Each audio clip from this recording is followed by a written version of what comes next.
उस प्रॉब्लम में क्या अगला चलूं? सर यहाँ पे अलाउड वैल्यूज का मतलब क्या है? अलाउड वैल्यू से मुराद जो पॉसिबल है, यानी जो आ सकती हैं,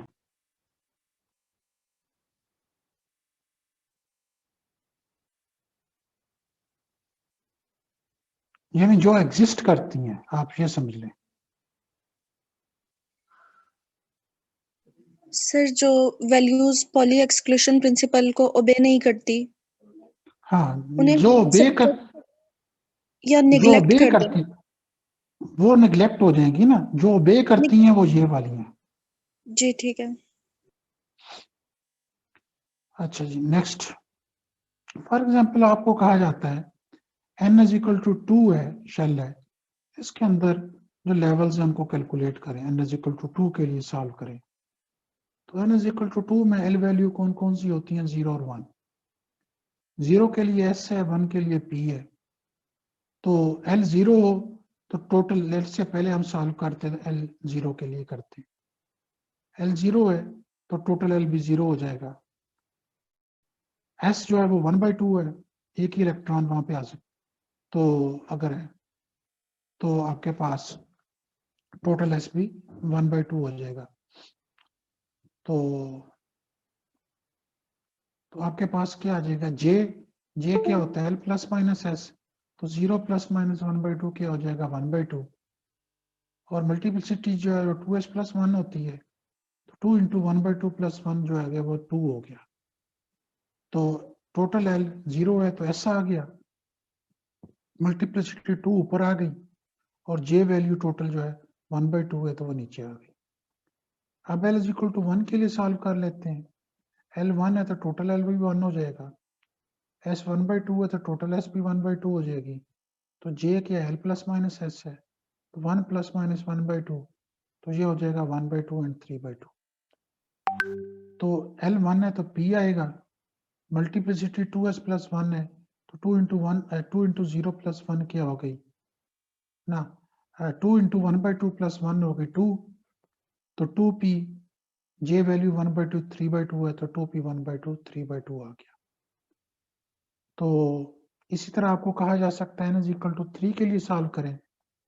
तो n इज इक्वल टू 3 में फर्क क्या होगा?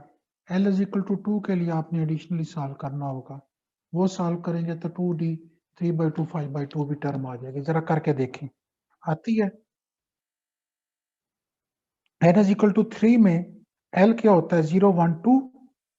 तो 0 और 1 के लिए तो वही टर्म्स है जो हम यहाँ कैलकुलेट कर ली, 2 के लिए जरा कैलकुलेट करके देखें।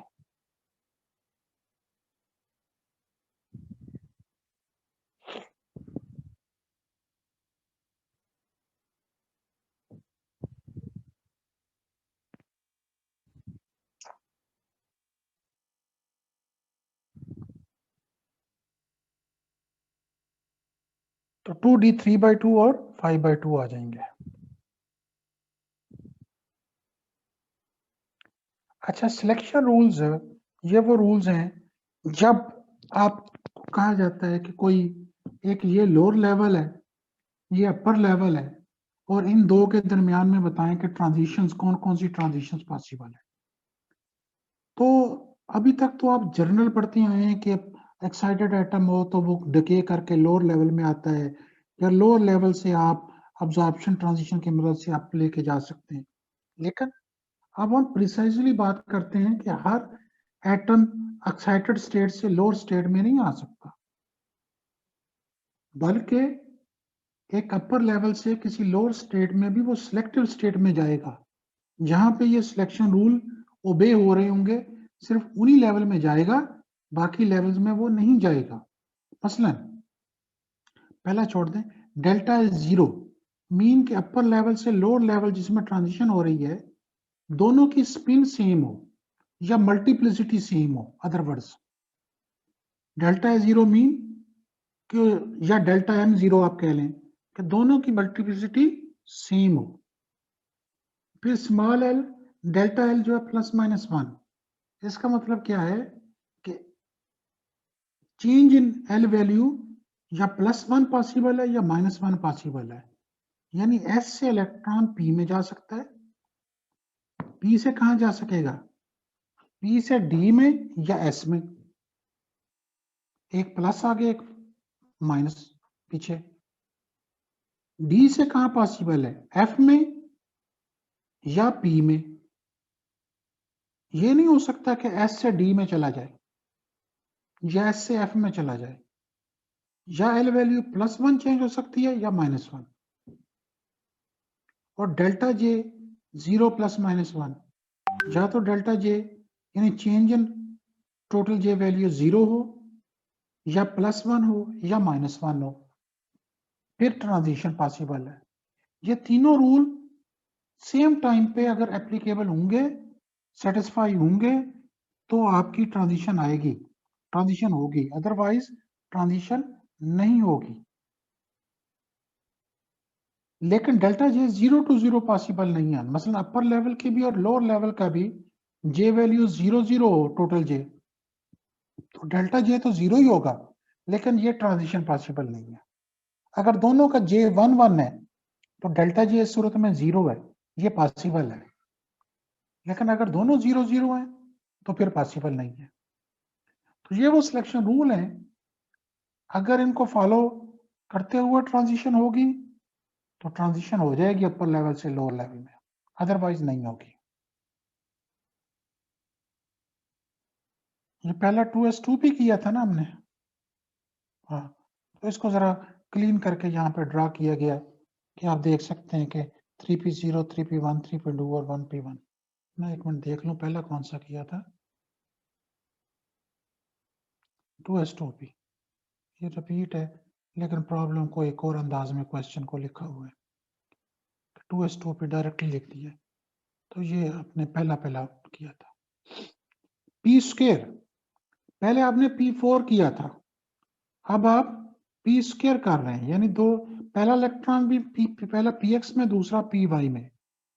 तो इसको जो सॉल्व करेंगे लाइक p4 ही पहले सॉल्व करेंगे, जो टर्म की वैल्यू आएंगी वही आएंगी, 1s0 3p0 1 2 1d2, क्योंकि L1 भी 1 है, L2 भी 1 है, S1 भी 1/2 है, S2 भी 1/2 है।